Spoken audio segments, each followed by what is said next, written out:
Hello everyone, if you're trying to play Roblox and you keep getting this error, security threat detected with this error code, then you have come to the right place because in this video I'm going to show you how easy it is to fix this annoying error on your Roblox easily.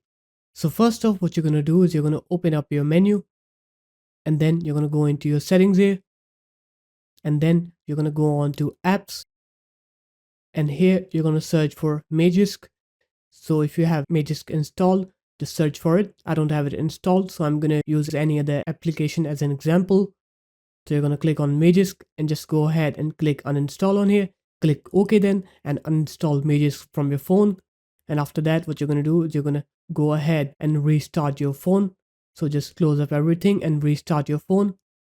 And once you're done with the restart, now when you try to play Roblox on your phone, you'll see that you will not get that security threat detected error anymore. So there it is guys, that's how easy it was. If you guys found this video helpful, make sure to leave a like, comment and subscribe to the channel and I'll see you in my next video. Peace.